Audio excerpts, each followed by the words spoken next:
Welcome, everyone. Today, we're going to go try and help some comic creators reach their crowdfunding goals because making comics is hard. Today, Destiny will choose 3 indie comic campaigns for us to look at and review. By the end of the show, we will choose who to give our money to based off of their pitch. Watch to the end, see if you agree, because in the end, there can be only one.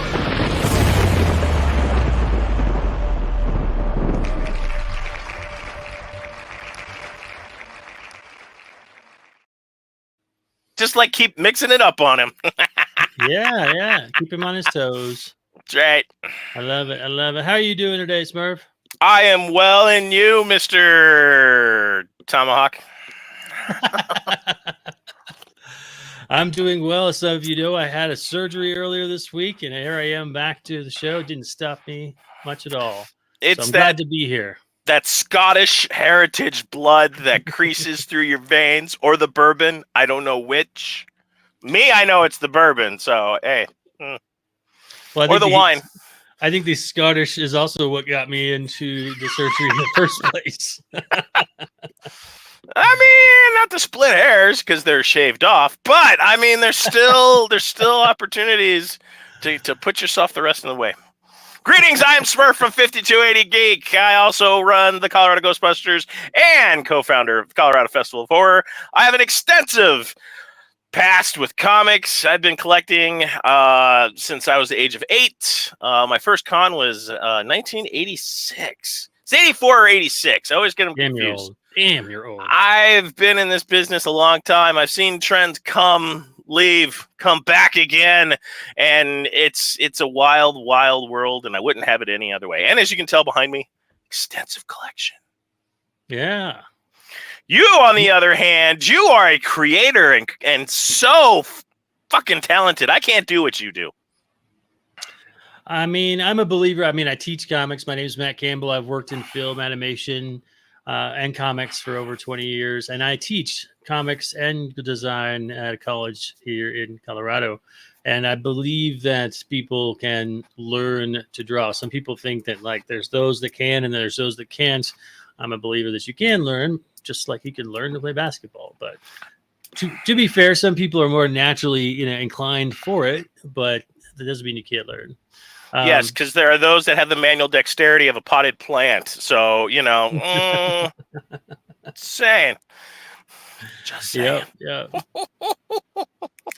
So in this show, we're going to dive deep into 3 indie comics that are chosen by Destiny, and they're going to discuss how to avoid some costly mistakes in your crowdfunding campaigns.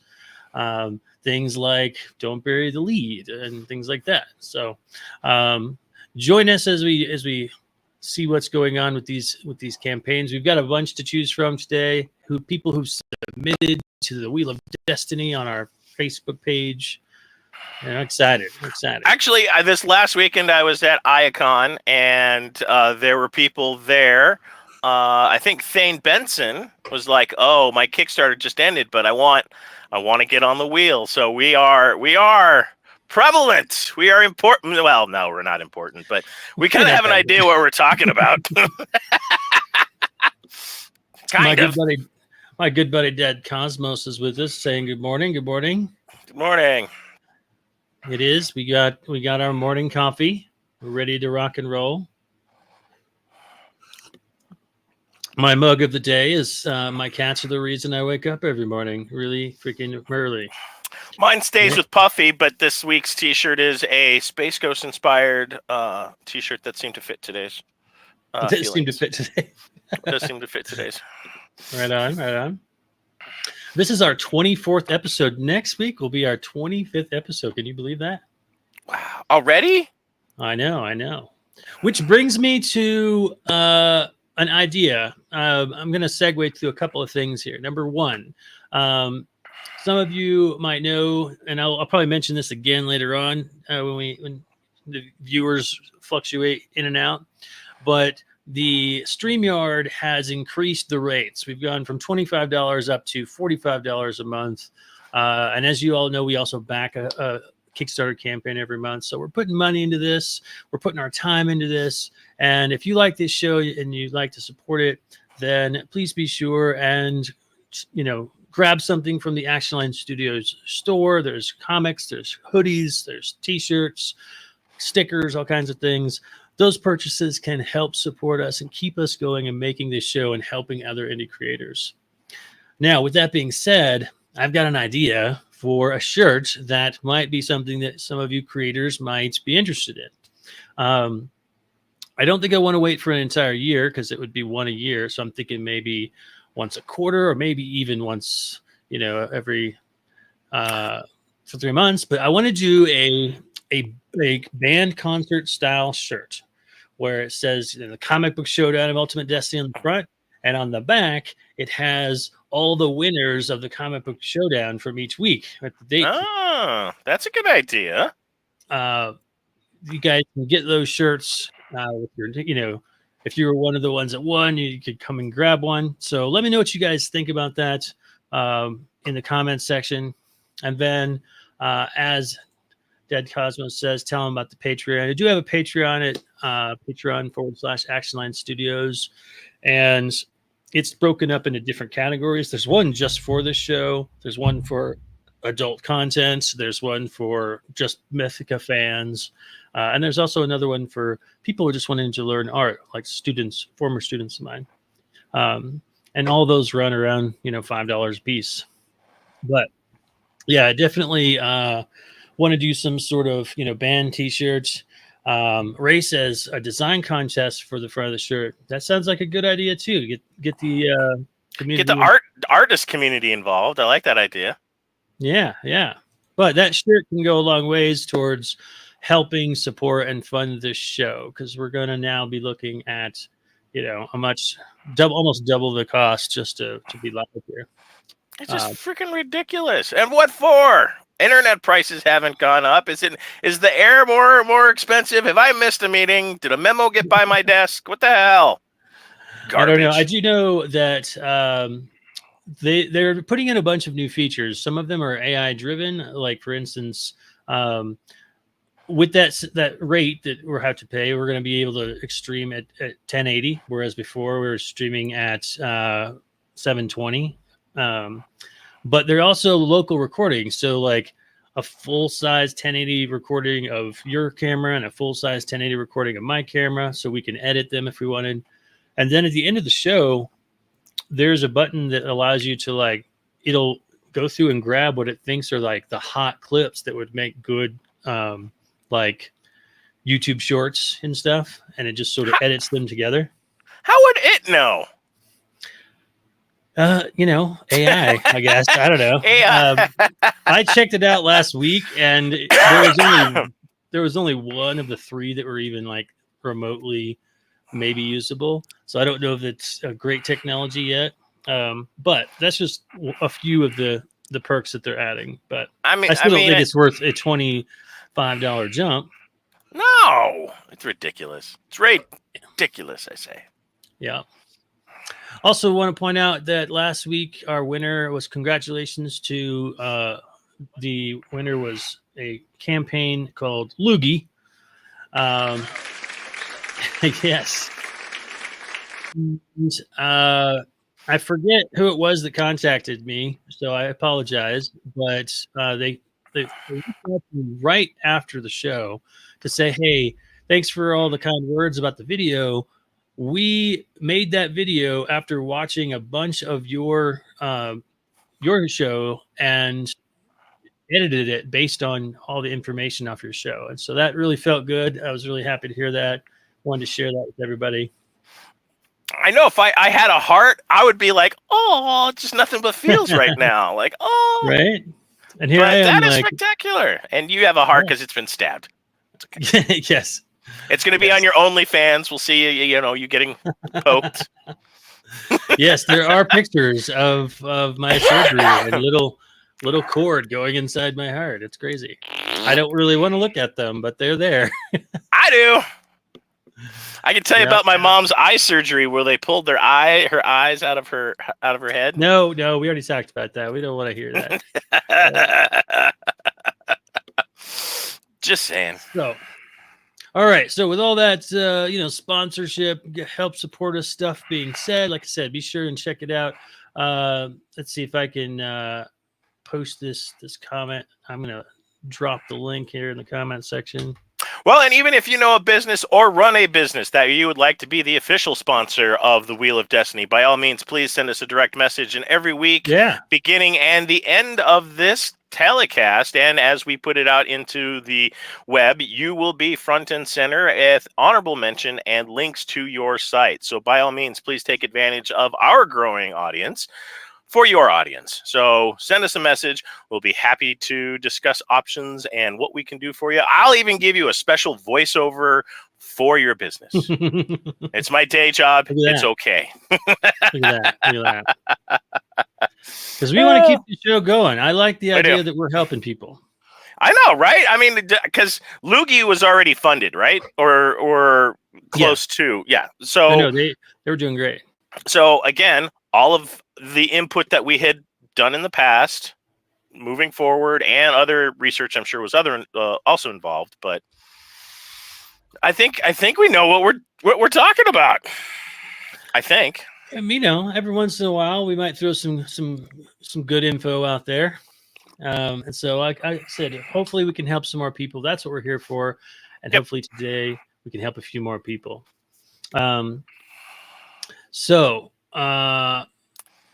let's see. We got a question here before we dive into the Wheel of Destiny. All right.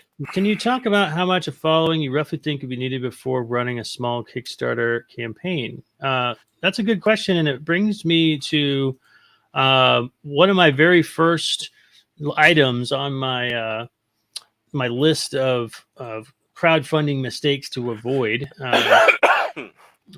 Here's the first one, and that is building an audience before you launch. It's absolutely right. That's what this comes down to.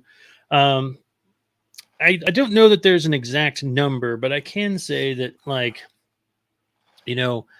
if you've got an email list of a few hundred people, then, chances are that you can, hit a goal of, a couple $1,000, right?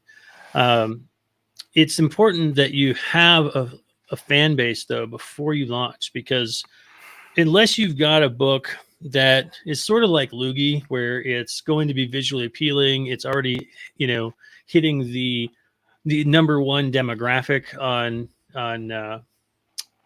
the Kickstarter, which is like sexy adult books.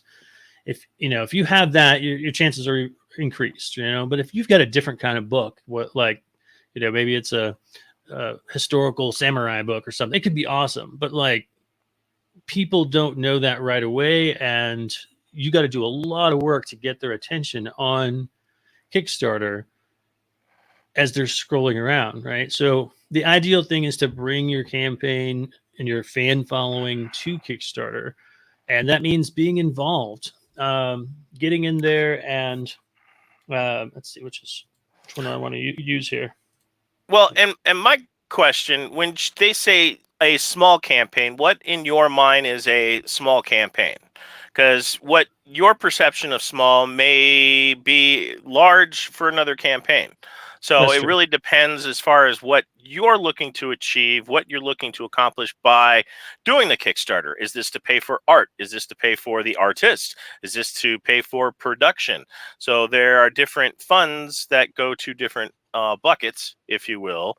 And in my experience, regardless of how big your email list is, to Matt's point, maybe you'll get 5% to back your campaign, and it's just a numbers game at this point. So the more people you have, at least of your mailing list, they will share. They'll encourage their friends and others that may not be aware of you. But do not be disappointed if you only get up to about 5% of your email list to back your campaign. I mean, I think that's a good safe number. My email list does a little bit better than that. So first you've got the open rate. So if you compare, let's say you have 1,000 followers on Facebook or Instagram or some other social media, and you put a post out there, we all know that 1% maybe is actually going to see it. And then out of that 1%, you got another, 5% of those that are actually going to like it. So it's really, really tiny, right? If you give those same 1,000 people an email, my open rate on my emails is closer to about 40%. That's open though. That's not backing. That's open. And then out of those, I would say 20%, 25% are backers. Now you got to keep in mind though that some of those are built over years of returning customers, right? I'm issue 9 now, but the main thing is during the course of the pre-launch, whether you're being active in social media or you're sending out emails, you're getting people interested in the why, like why they should back it. What I see too many people do, the mistake I see people make on social media is, here's my campaign, go back it. Here's my comic, go back it. I'm a good person, give me money. There's a lot of good people out there, and there's not that many nickels to spread around. So so the goal is 3,000 to 5,000. Honestly, that's not really considered that small of a campaign when you consider comics. That's about average, right? Now, I will tell you this: you need about 3,000 to 5,000 to make a comic. If you're the writer and you got to pay the artist and the letterer, that's about average, $4,000 or $5,000, right? I can tell you this: if you don't have a following, reaching $3,000 to $5,000 is going to be a tough goal, right? It's a pretty high goal. For instance, I have been backing or making campaigns since 2016. I've never once set my goal over $3,800. All right. Now there's two rules of thought for this. One, some people will set their goal really low, like $500 or $1,000. I've even seen as low as $250. That way they're guaranteed to make their goal, and they can also brag and say, we hit goal in like an hour. Well, yeah, it was $250. $250, yeah. Right. And your Nana does not count as a backer. That can backfire because people are like, well, if you only need $500, what do you really need our money for? Mm-hmm. Are you just trying to make money? On the other hand, you can have a goal that's too high where you don't quite reach the goal because you didn't quite have, the backing, right? I don't think you need to have an equal 1-to-1 of like, I need $5,000, so I need 5,000 backers. But, I would say at least about 10% of those, like 500 to 1,000, like core followers, So what I would recommend if you're going for a goal of 3,000 to 5,000 is keep it on the low end, around 3,000, maybe even 2,500, something that has a much likelier chance for hitting goal. Because in Kickstarter, if you don't hit goal, you don't get any of it. Nope. Right. And so if you hit that goal, let's say you only raise $3,800, well, you're still a whole lot closer to the money that you need to get your comic book made than you were if you were $5 short and didn't hit anything, Plus, the way to get that extension from 3,000 to 5,000 is to have a good stream of stretch goals. Say, hey, okay, at $3,000, is our goal. We need it for this. We need it for that. But if we hit 4,000, we're going to extend the book by like 8 pages, and we're going to have include all this extra stuff, and you got to do it in a smart way. That stuff doesn't cost you too much money. You don't want to spend all of that money on the extras. Right. But, things like a thank you page or things like that, those can go a long ways. Or that's even putting like the image of the highest bidder, or, just someone picked at random. If you hit this tier, someone will get picked at random to be inserted into the comic. Some simple stuff that is not going to impact your budget, but be kind of appealing to collectors. Because let's face it, collectors, they're rabid. They want it all. And collectors are a big part of Kickstarter. So having things for collectors is always a good idea. Uh-huh. But yeah, I would definitely say, build your fan base and build it by telling people why they should back your comic, not just that you have a comic and you've worked hard on it and you need to come support it. No, it's like, well, my comic's different because it's got this, and this is why you'll be entertained by it. This is why you're going to get your money's worth when you buy it. That's the kind of stuff you want to be telling people in your emails and on your social media, and sharing snippets of the artwork and I usually start a couple months beforehand, if I can. But hopefully you found that helpful. But we need to dive into our Wheel of Destiny before this show runs on too long. So you know what that means. Let's spin that wheel. Hey, he's jumping ahead of the game. First, let's find out who's on this wheel. Oh, fine. Fine. Let's see. We've got a bunch of entries this week. We've got A Sound of Thunder presents the Queen of something or other, Strange Horror, a Christmas Vertigo comic, I think. Sherlock Holmes, A Phantom Mask, Rotten Futures graphic novel, Mercer #2, which I believe we've had Mercer on here before. We have. For #1. Red Cat Celebrity Status. Mega Maiden is back. Yay, Mega Maiden. The Four and Raven Code. So let's dive in. I think now it's time. To spin that wheel! Fucking go! There can be only one Highlander type situation. Behold, my wheel of Destiny! Pitter patter, let's get at her. Time to spin the wheel. There it is. Pitter patter. Let's get at her. Pitter patter, let's get at her.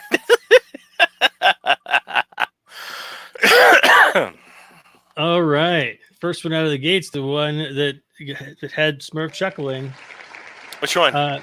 Strange Horror, Christmas Vertigo, and EC Style Holiday Tales. That looks like a fun one. Well, and I went and saw Terrifier 3 last night. So, oh my God,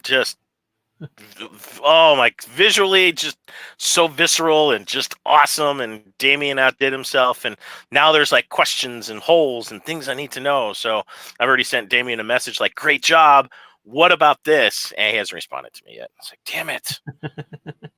But when you said Strange Horror, I honestly thought, Streetwalker, so horror, Strange Horror is better than Strange Horror, because I don't know a normal horror, I guess. I don't know. Anyway, spin that wheel. She's just a strange horror. Okay. She's just strange. Number two. On the Wheel of Destiny. Who's it going to be? Looks like, switched over to The Sound of Thunder presents Queen of Hell. We've got a couple of dark comics today. Oh, nice timing there, producer Ray. Oh, Sound of Thunder. Not the Sound of Thunder, not the Sound of Horror. Okay, that's right. All right, that leads us to our last one. Last but not least, chosen by the Wheel of Destiny for this week's show. The sound of thunder is rumbling in my pants. What do we got? What's wrong with you? So this one is weird. It's called the KVLTVS, Rotten Futures graphic novel. No idea what that means, but that's the one we got. All right, so there it is. Our 3 entries for today. Jimmy Reyes says, "Hola, ¿Cómo estás?" Yeah. All right, so let's jump in with number 1. So we got quite a few more people in with us today. Is Emmy with us? Is she helping with the wheel? She's already got the links up for me. We're ready. Nice. Emmy's on point. Well done, Emmy. And then, of course, super producer Ray. We want to thank both of you guys. Do an amazing job behind the scenes for us. So we're just the pretty people, but without them, we don't work. Let's just put it that way. Yes, and again, if you guys want to support the show, back the show, and like to keep the show going, be sure and go over to actionlandstudios.com/shop and check out some of the material there. And be sure and like and subscribe on the YouTube channel. If we can get to 1,000 supporters there, we can get monetized and maybe even pay some of these people like super producer Ray and Emmy, and not Smurf though. He's independently wealthy. But you know what? I wouldn't be mindful of a little extra cheddar. Just a little extra cheddar. Yeah. little yeah, you extra mean cheddar. Yeah, there we go. I mean, I got empty like bourbon bottles around me, so I mean, I got to refill those at some point. What were we going to say? I'm sorry. Right. I don't even know. Okay. All right, let's Off the jump into rails. Let's see some one. strange horrors. I mean, strange horror. Strange horror. Horror. All right, first one is strange. Let's see. I gotta switch this real fast. Somehow I close that down. Oops. There we go. There we go. I hit stop sharing instead of share this tab instead. All right. So it says, strange horror, Christmas, Vertigo, and EC style holiday tales. 80 pages of cosmic holiday horror with the Sandman and Creeps artist and more from writer Gary Scott Beatty. Looks like they are almost to goal. 48 backers, 13 days to go. I feel confident they're going to hit it. Maybe they'll hit it today. Maybe we can help them hit their goal today. Get over that hill. Get over the hump. Let's see what the video tells us. Yes, excellent.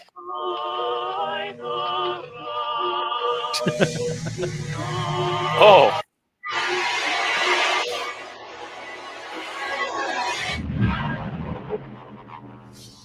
Merry Christmas! I'm back. It's writer and artist Gary Scott Beatty, joining legendary comic book artists to bring you Strange Horror Christmas, a Vertigo and EC style anthology in 80 full-color pages.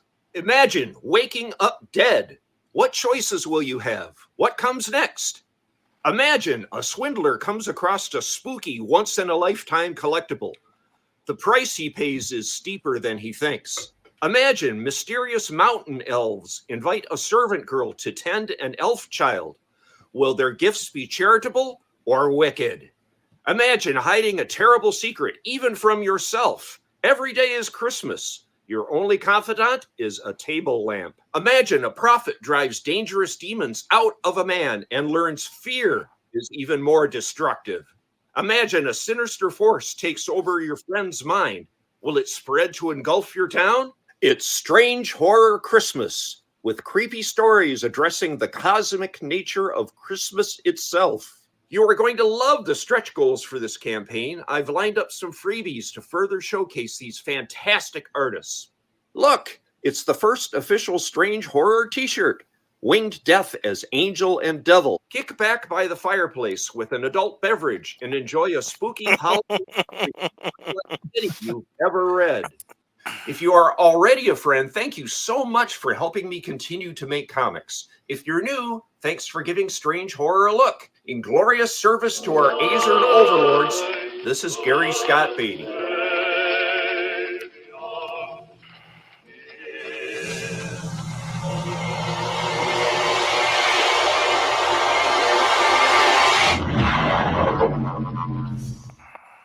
All right. Nice. Oops. Start that over again.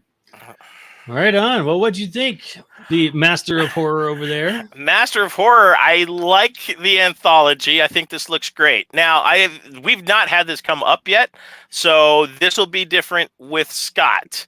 And I'm speaking directly to you, Scott. When you're doing a voiceover like that, your cadence. So it's something we haven't had a conversation about because no one's gotten this far into doing a dialogue and doing a monologue as you have. So when you're doing this, the imagine, give it the old Rod Serling approach. All right. Imagine, if you will, and then give the dialogue. And it sounds like it was different dialogues that you cut together, which is fine, but just have some kind of transition or just an even better flow to your presentation, because it's just very repetitive, it's very monotone, and when you're doing that, you want to have inflections in your voice so it comes across. Imagine, if you will, waking up and you're dead. And that not your cup of tea, and then just kind of like just keep selling the premise, because we already are imagining. You've already established that. Just give us the rest and have fun with it, which you already are. I'm still trying to figure out the books behind you, but I did like the Christmas lights. That was a good touch. Yeah. The stories look Right great, though. I think that I like this. This is good. Yeah, I think that I felt like he did a great job. Like, it's really difficult as a creator, especially a lot of artists, but writers too, are very introverted and don't want to be in front of the camera. I know that's one of the reasons I started this show. I wanted to get more comfortable on the camera all the time. And I get how difficult it can be to even be on the camera, much less do it well. Yep. But I thought that he did a great job. I think that being on the camera and saying what's going on and kind of giving a really quick synopsis of each individual thing real quickly was way better than just showing images and just not really knowing what's going on. I think he did a great job with that. Giving us little mini hooks. Imagine this and what's going on. Some of them I didn't quite understand what the hook was, but I thought he did a great job, like trying to showcase that. Right. And then with that, there was also some talk about, some rewards and the extra stuff. So I thought all in all, it was a pretty well packaged video. Could it have been improved with your tips? Absolutely. But all in all, I think pretty decently presented, right? Well, Especially, and even at the end where he pods into his closing music, I would still, I mean, he's still talking, but that music is so hot when it comes in, you kind of lose him. There's nothing wrong with having your audio like fade in. So as you're talking, you could have it as a music bed, and then as you close out, it slowly fade up. It's an easy feature on a lot of like Audacity. It's under effects. So all you do is highlight and hit fade in, and it'll do the rest. So if you're just doing a simple voiceover, because I think the opening and out with you standing there is great, but all of the art and everything that you did is perfect. You could actually literally sit in front of a microphone and read and just have fun with it, especially if you're cutting to you at the beginning and the end, bookending the whole thing. But I think it's a very solid pitch. I like the concept, and I love the stretches and the free stuff. Who doesn't love free stuff? So yeah, let's see what else the campaign tells us, because right now I got a pretty good idea of the genre of the book, the different kind of tales. I like the little Christmas connection to it all. And let's see what else it tells us here. Skip past the stretch goal. It says, kick back by the fireplace with brandy and enjoy a spooky holiday storybook unlike any you've ever read. Strange Horror Christmas is a very personal book for me, with dark, creepy stories addressing the cosmic nature of Christmas itself. Horror plus Christmas. What's not to like? So, again, trying to get the genre and the theme of the book down pretty strong. Yep. Here's why you should read Strange Horror, he says. We ask ancient questions of life and death. We explore the ancient questions. We explore the magical, disturbing complications of gifting. We ponder holoism versus division of matter and spirit. Even a favorite prophet makes a guest appearance in one of the creepiest adventures.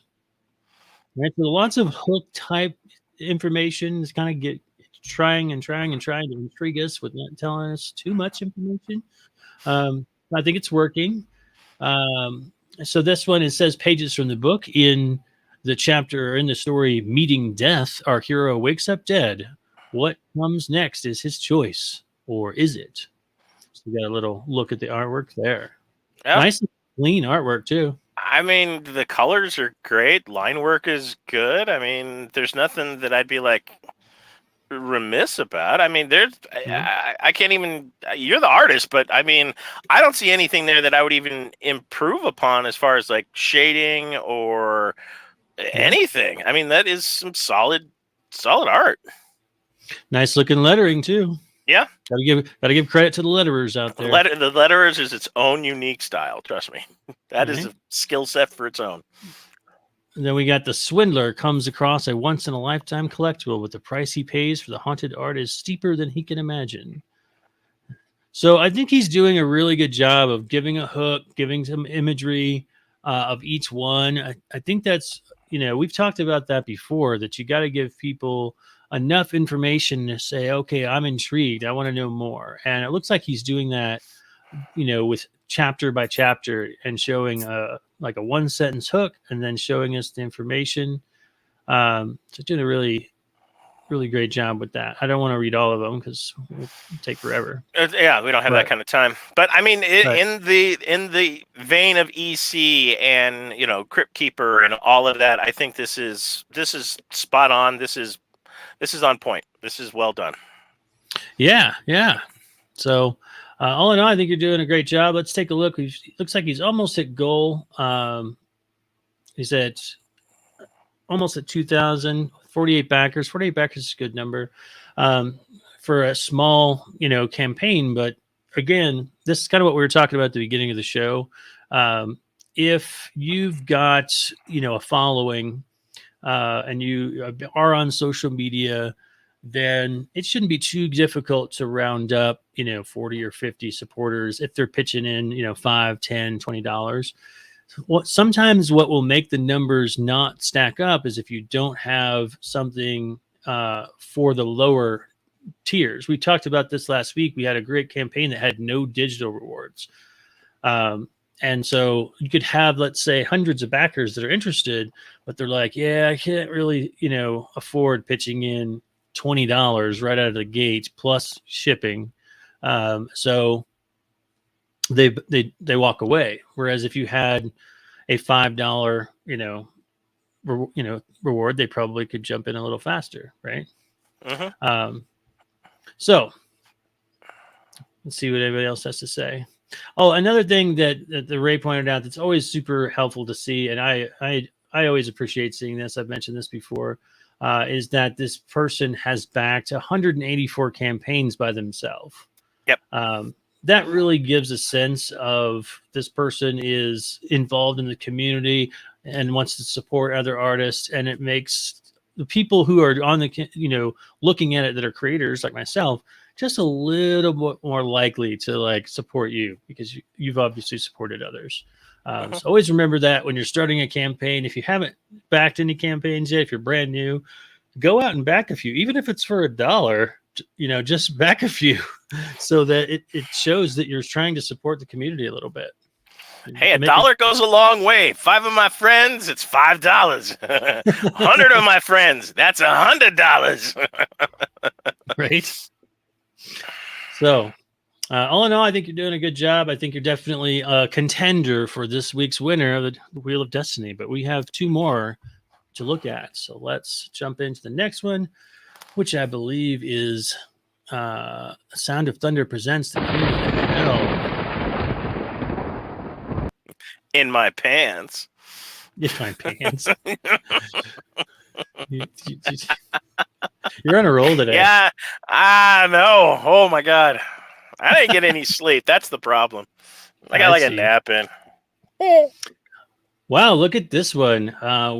This one is at almost $22,000 raised of a whopping $15,000 goal with 300 backers. Wow. Now, I don't even know this, but I'm going to say my guess is that this person has a strong following. And then you add to that, you got a sexy thumbnail cover, which is automatically going to bring in clicks. And when I say clicks, I mean the people that are perusing all the different, what do we say, like up to 300 campaigns a week across Kickstarter. Yep. The ones that have sexy covers, it's just statistics show people are going to click on those more. So I mean, I'd e-break right there. Like, ooh, what's this all about? Right. So they got that going for them. And like I said, with that kind of numbers, almost 300 backers, my guess is this person, whether it be the writer or the artist or both, probably have a strong internet backing. So let's dive in and see what we can find out. It says, A Sound of Thunder presents Queen of Hell, Initium. I'm not sure how to pronounce that. Born to serve in hell, manipulated by heaven, neither side reckoned on Cecilia's will to forge her own path of destruction. Just giving me a little bit of what's her name, Lady Death. Lady Death, vibes. absolutely. Purgatory, actually. I mean, Yeah. it kind The of look has looks like Purgatory. the look has a bit of a Purgatory kind of Polito feel to it. So, All right, nothing let's wrong see. with that. So let's see what they got. As you can see, my cat's moving around the camera around again. He just All right, wants let's see what the video shows us.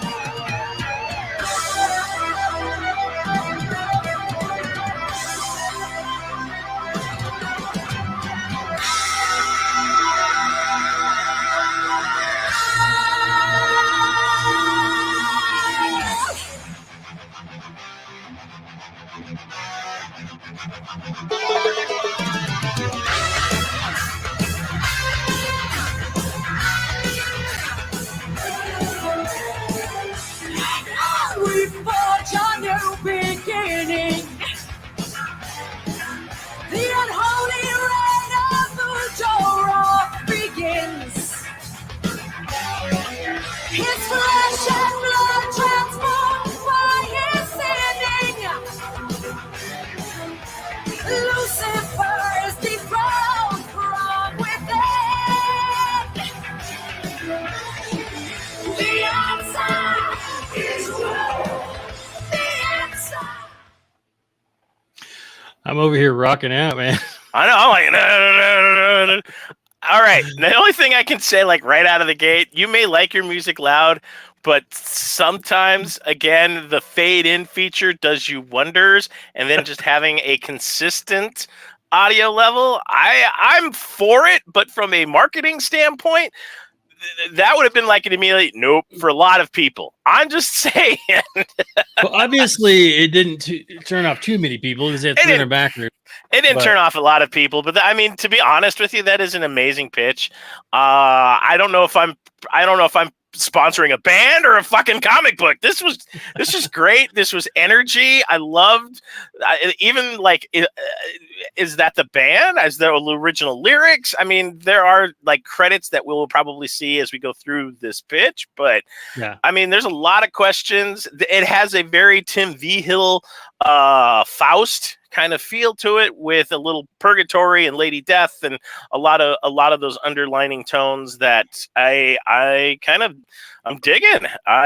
Yowzers. This was I just want the album. That's all I really want right now. Yeah, so this is an interesting one. It's going to go against some of the things that we say normally to watch out for, and I think it still succeeds despite those things for a couple of reasons. So we're gonna dive into that. Like you said, we've talked before about how you generally don't want to just have music and words for people to read, but this came across like a music video, and I think that that's where the fan base is coming from. At least that's what it seems like, and so they're catering to their audience. We're like, hey, we're a rock band. Here's our rock music, and here's art that goes with it. So that's thing number one. Like normally that wouldn't always work. Secondly, they're using music that's theirs. It's hard to find music like that you can actually put on Kickstarter unless it's yours. So that's thing number two. Because I actually wanted to create one of my videos much like this, like a music video kind of thing, and it was really hard to find the music. No, I agree. And especially in the free category, because the copyright's immediately just like boom, you can't. Sorry, infringement. Yeah. And so the other thing I think is working for this is that we've talked before about how there's like 6 categories of stuff that people tend to want to read stories for. One of them is sexy stuff. It's got that going for it. one of them is violence. It's got that going for it in spades, right? And then you've got things like relationship, comedy, romance, the other kind of things. Well, they're kind of just all in on those two big things, violence and sexy, and just all the sex, drugs, and rock and roll kind of vibe. You took it from out of my mouth. I was just about to say that. God damn it. But yeah, this is sex, drugs, and rock and roll, baby. On high, on steroids, no less. So to me, this is a good case of knowing your audience and knowing what they want and marketing directly to that audience. And that's a lesson I learned from making Mythica, was that when I made Mythica, I was just like, I want to tell this story about a Scotsman, because I hadn't really seen a Scotsman, in comics that much. And I also want to draw monsters. And I didn't really think about who I was making this for, who the target audience would be. And so when it came to marketing, I was tripping over my shoelaces trying to figure out what's the best angle to market this with, because I didn't think about that first. And these guys, they knew that right away who their audience was going to be. So if you know that, it makes marketing so much easier. So between having a target audience already and then marketing their campaign and their video directly to that audience, I believe that's why their numbers are so high. And then you add to that, they're using the sexy part to promote to the people who don't know what this book is about. Well, and what I like about this is they know their identity. They're unapologetic about it, and here it is in all its glory. So they don't hold back. Everything is there. Their goals, their stretches, who's involved. We don't really have a whole lot of story other than like the tag at the beginning, which does read like a Lady Death comic. But again, they're playing to their strengths with the music, and this is their story. They're in charge of it, and they're very, very proud of it. And they should be, because that was absolutely spectacular. Awesome.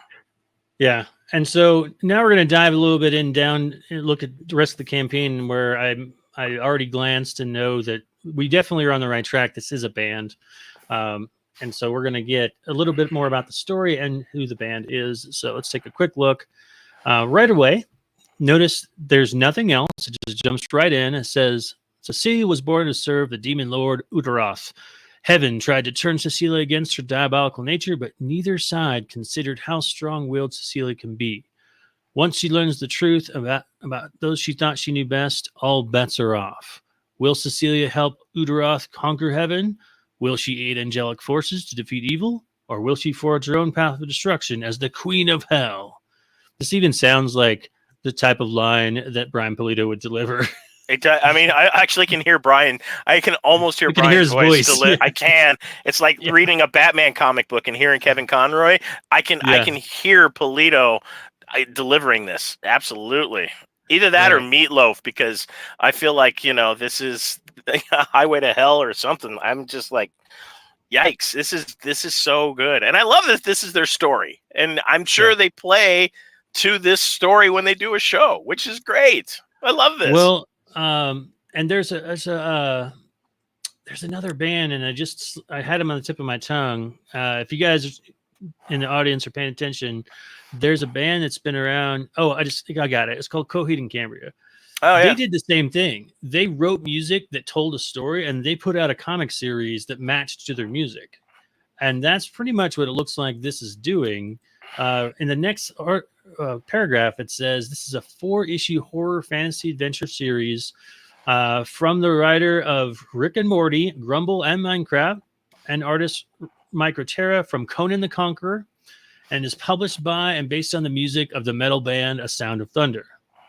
So it's all coming together. So you got not only fans of Sound of Thunder, that you've also got fans of the writer and fans of the artist. So it's a lot of different people to pull in your support. Yep. And then here's the picture of the band. Definitely what I expected there. So no surprises. With this, not only comes comics, but there's also vinyl records and cassette tapes and compact discs and all kinds of different stuff that you could get in this campaign. So that's really another thing that's pushing this into the stratosphere levels of support for a comic that's on its #1 issue. Right.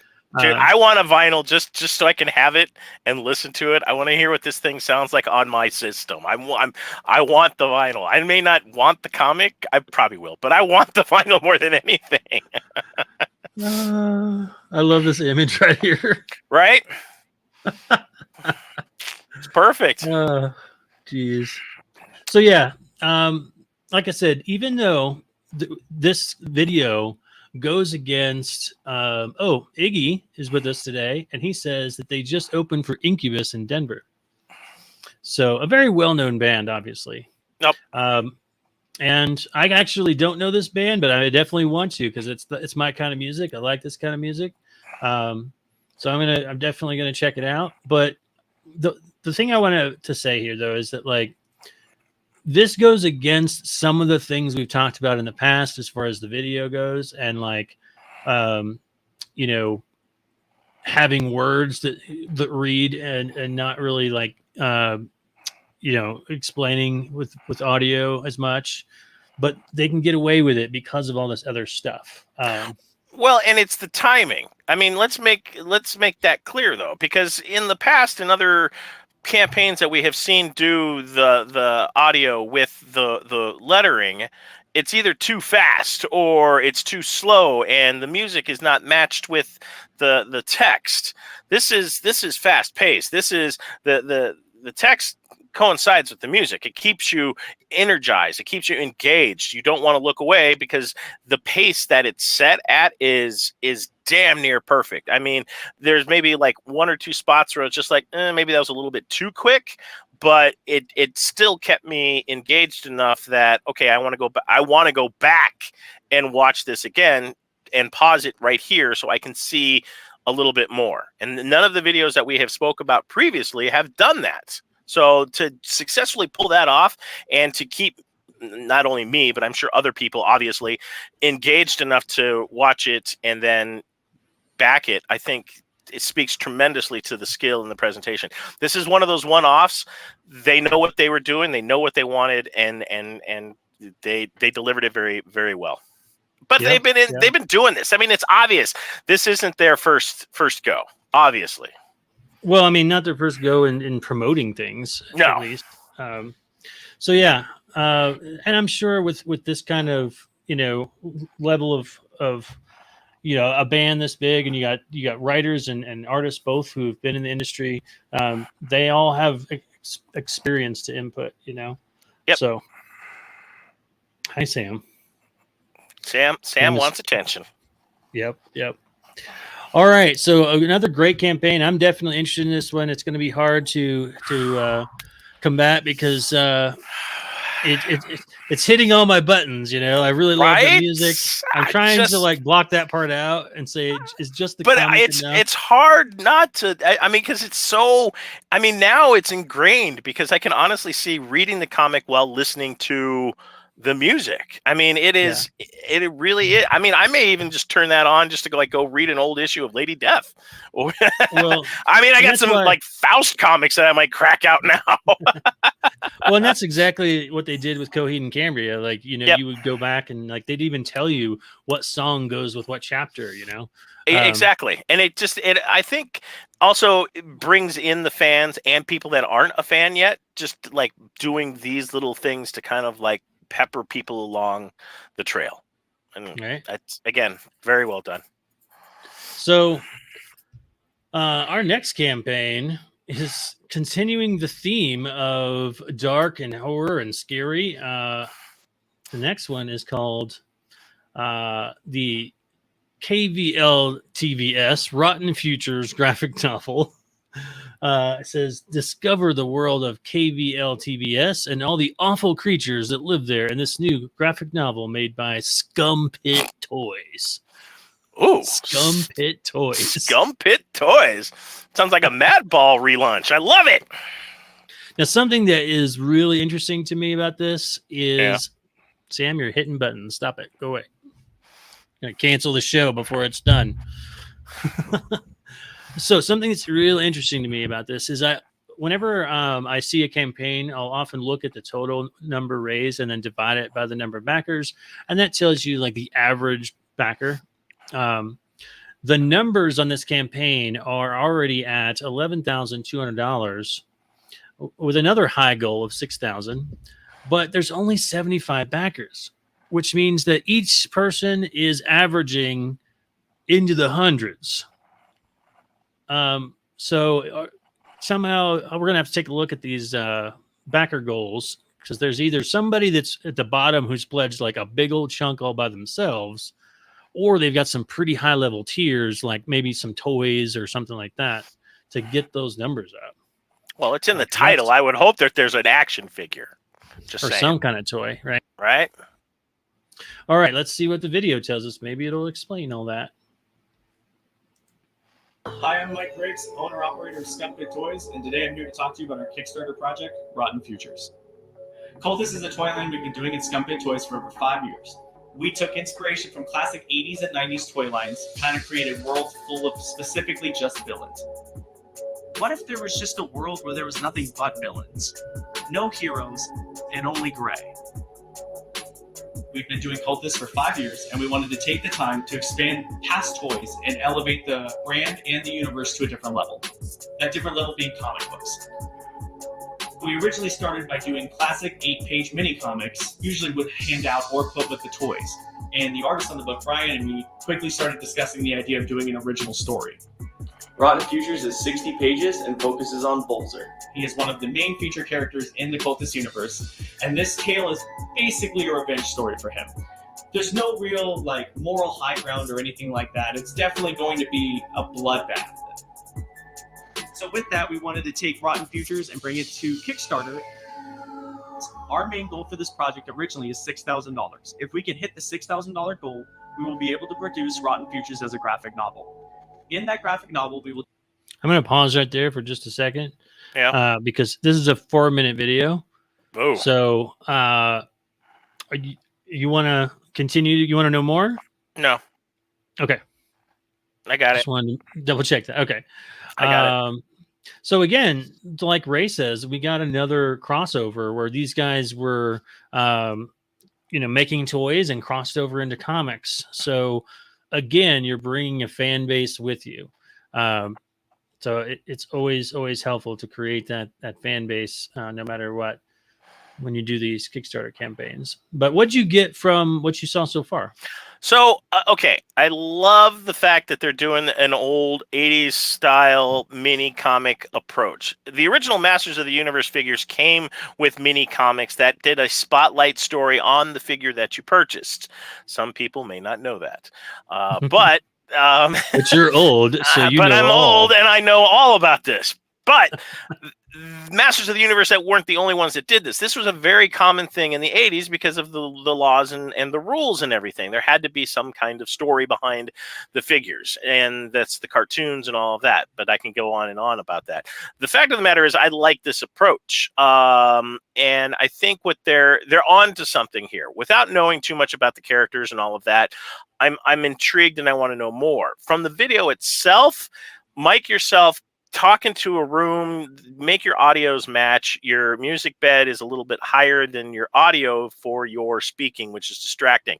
You're also getting some kind of weird resonance and an echo that is annoying me. Maybe it's just, but I can hear it, so it's distracting because I'm trying to focus, but on the visuals.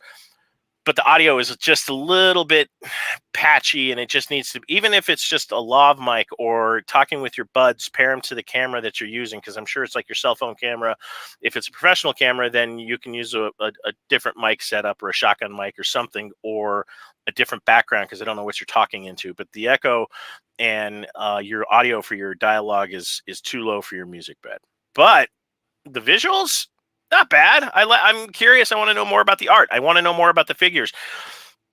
Some of the video is a little muddy, but since you're dealing with the grayscales and black and whites, that can be difficult with editing, and depending upon the software that you're using, be kind of different with your lighting and all of that. But yeah, that's kind of, I want to know more, so I'm not out. Yeah, yeah. There's a lot of interesting stuff going on here. It's like, for me, looking at campaigns mostly from a comic book perspective, like this is fresh and new and different.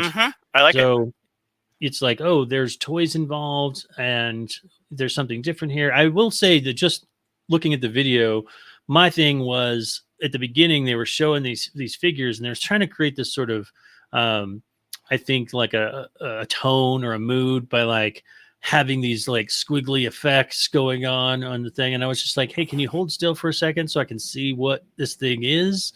I really didn't get a good look at the toys and then he started talking. But maybe these people already know, what the toys are. But looking at the campaign, it talks a little bit about the story. It says, on the planet of Nocturnus, magic and treachery rule the lands. Some quest for artifacts to gain power, some use brute strength. This story, though, is about a fate worse than death. Bolzer is lost. He's a prisoner on a level most will never experience. He's given so much of himself to his bindings, he fears he's forgotten who he is forever.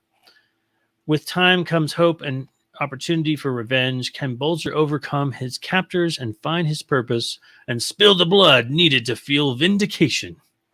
These are the answers in the book. All right. So this feels very like it has a very indie look to it. Like, old school black and white indie comics. I like that sense of it. There's something, again, kind of unapologetically, where it's all about villains and violence again. So we got that going for it. Now, the other thing I was jumping to while you were talking is I wanted to check out some of these rewards and see how this thing got up so fast. They have $1,000 reward. And there's 2 people that have backed that already. There's one left if anyone wants one. With that bundle, you get, it's called the Absolute Master of Power bundle. You wanted everything, but still wanted more. This bundle includes everything from the Blood Duke bundle, which I assume is above, plus special one-off edition of our Gore Chasm playset, complete with 2 one-off figures you pick, as well as a set of severed heads for decorum. So a lot of toy stuff, These backers will also be given Overlord status on the book's backer page. Quick note, this is absolutely cost nothing to the creators, but it does wonders. On my last campaign and several of my last campaigns, I have a producer package, which lists people as producers of the book, and I have an executive producer package, and there's only 1 or 2 of those usually. And that makes people feel special, right? Their name is listed in the book, It's not hard to do. It doesn't cost anything, and it's a great way to give a little extra. Remember, you need to always find ways to give more to your backers, not just charge more, right? And that's a great way to do it. Yeah. So yeah, not only did you get all that stuff, but apparently all the stuff from the Blood Duke bundle, which looks like a bunch of other books and stuff as well. And that one's $600, and there's 2 of those as well. So high level tiers pushing this into the stratosphere quickly. Well, and then you got this is 2 different genres mashing together. I mean, you've got the comic book enthusiast, but then you've also got the toy enthusiast. And what we've seen lately as far as action figure pricing, just alone what I've spent on some of the G.I. Joe stuff and exclusives for Transformers. I mean, it's not uncommon to spend $50 on an action figure. I mean, I spent $300 on the Dragonfly for the G.I. Joe from HasLab. So I totally get this, and the uniqueness, because it is so limited, is definitely driving this. So you've got your normal fans, and then you're dipping into both sides of the pool. So this is clever strategy for marketing, and you're ticking a lot of boxes because you're hitting 2 different search algorithms for your marketing if you're doing this correctly. Yep. And like I said, one of the things that I mentioned, I'll just throw this up because I had it ready to go here. a crowdfunding mistake to avoid is focusing on giving value, not raising money. So that last campaign really, showcased that. They're like, for your $1,000, you're getting this and all of this, and then some more things, right? Because you're basing what they're getting on your cost, not on the retail, right? Yep. You're like, I can afford to give them, 6 of these things because it only costs me X, and they're going to feel super rewarded, right? Rather than saying, oh, well, the retail cost of that is $30, so I can afford to give them 1 or 2, I see a lot of people who have like the first comic tier level, like, your $20 level or whatever, and it's just the comic, nothing else. And I'm like, they can go get a better deal at the next campaign that maybe offers it for $15, right? So what else are you giving them? In my comics, in fact, if you go to my website right now for Action Line Studios, my comics issue 1 and issue 2 are currently on sale, 25% off for like $7.50. And with that, you not only get the book, but you also get a sticker and a mini print, right? Because I want to give people, incentive to get the books, right? Right. Well, and at this point, you've already made your money on those launches. They've already been produced, and this is just like running a comic book store. So every week you get new comics, and once those comics go into the back issues, that money is gone. You've already made your money on it, and this is residual income. This is gravy. You need to focus on what's in front of you, and that's why on the older stuff you make it more enticing to bring in new readers, in addition to just kind of like helping grow and cultivate your own fan base. And there's nothing wrong with that. It's absolutely smart. Hojo says the price point's always been a big part of my campaigns. Yes, you got to focus on that stuff. Like I said, adding people in a thank you section costs nothing. Giving them a copy of a PDF when they've bought a physical costs nothing. Nothing. But it gives more stuff to them. It gives more value. I get the physical. I can go, board and bag it and put it in my collection and not open it and keep it crisp while I read the digital version. Right. Mm-hmm. Those are easy things to add on and doesn't cost anything. So creating that value. And I think that this last campaign looks like they were doing a great job of that, which gives this week a tough decision. We've got an anthology at the beginning that was truly indie feeling. Yep. Like Chris knocked it out of the park. Loved it. Yeah. And then a lot of different horror stories, definitely indie feeling. Just, looked like a very indie creator out of the gate. Then you've got a band that's making a comic that, has got a huge following, hard not to like. The music was fun, hitting all the chords for the things I like. And then you got this third one that's a toy company that's making a comic and hitting multiple chords on there. So it's going to be a tough choice. We may end up going to the Wheel of Destiny today to split a decision. We'll find out. But I do on the current one, even like, the Sound of Thunder, I'll give you a chance to figure out what you're going to do. So I'm going to talk. Yeah, you do that. Yeah. Okay. No, but I like that they also are unapologetic. This is it. We're black and white. We're based in the 80s. This is the story, and I like that they've got the focus. They're taking advantage of their fans. Not advantage, but they're giving something to the fans, and this is what I think a lot of campaigns miss the mark on, and they know who they're marketing to. Make no doubt about it. KVLTVS, which I still don't know what the fuck that means, but that's fine. I don't care. That's the funny thing about this, because usually we're all like nitpicking. We're like, well, we don't know what that means, and you know what? The campaign is so well produced and put together that it overshadows the existing questions of any other Kickstarters out there. These should be and are producing backers based on the pitch, and we're not asking all these other questions because there's so many other things that have got us focused. So again, unapologetic, and they know their audience. They have curtailed. I could see this as like a He-Man commercial. I swear I saw a commercial like this in the 80s, and I gotta think, because I remember seeing something like Black and White or something like that, and I know they're taking inspiration or sampling to go with the music one. Some previous 80s thing. It just looks very familiar, but I do love it. It's well done. Well done. This week sucks. It's going to be tough. It's going to be tough. All right. So put your vote in the comment section. I have got my votes. Are you ready, sir? Yeah, while you were talking, I was working on mine. Okay, cool. So you're ready. I'm ready. Drum roll, please.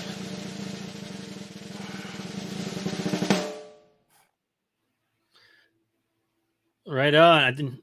I think it's the same one. Sound of Thunder presents Queen of Hell. Yes. Well, I was trying to think of how I could do it, so I did a turntable like that. Turntable with a little. So, yep. Because there's all right. So we chose too much to put one. Queen of Hell, dude. I mean, I want one of the vinyls. I gotta say again, yes. In my pants.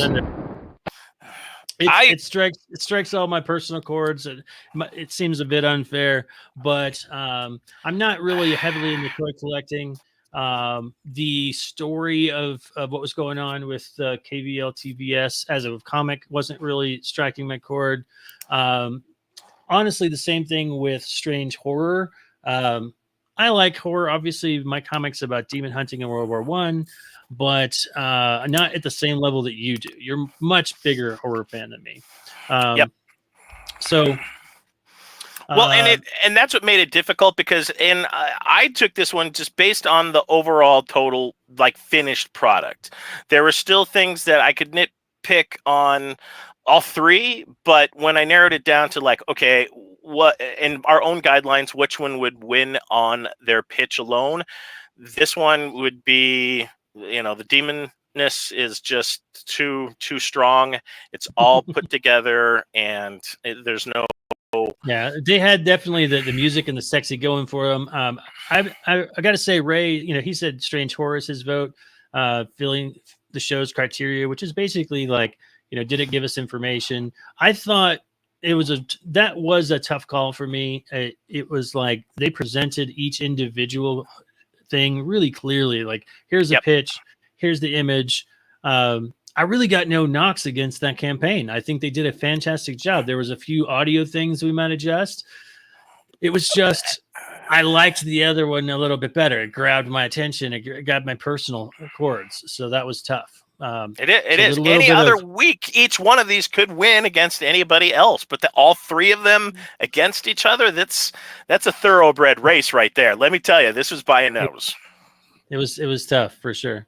All right. Well, thank you everybody for submitting. Remember that if your campaign is live next Friday, you can submit. So Hojo's saying, I'd love for you guys to review my campaign at some time.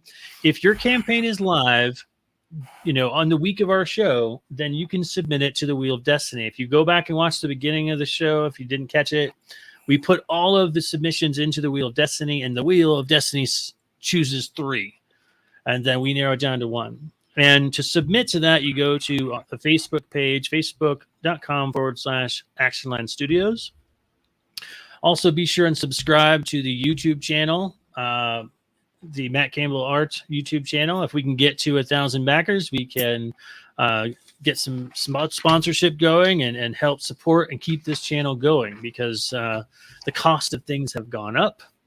We got to bring in some revenue to keep this channel going. So, a $5 book on our website at Actionline Studios, a t-shirt, any of that stuff will help us keep on going and keep making this, because each week we're paying for the streaming platform. We're also supporting campaigns each and every single week and sending out money there. And we want to keep doing that. So basically you're going to help us keep supporting more comics, right? So I already mentioned you can get our stuff at actionlinestudios.com. You can support us on the YouTube channel. And so Smurf, where can they find your stuff at?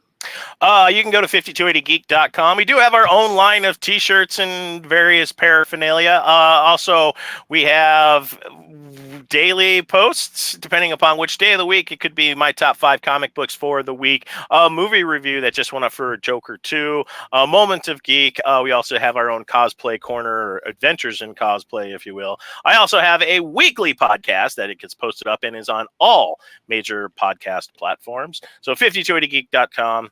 Facebook 5280geek, Instagram 5280geek. We're everywhere, baby. We're Visa.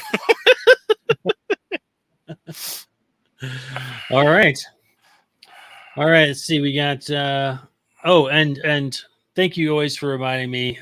Dead Cosmos said also on Patreon. I keep forgetting that I do have a Patreon at just /Action Studios.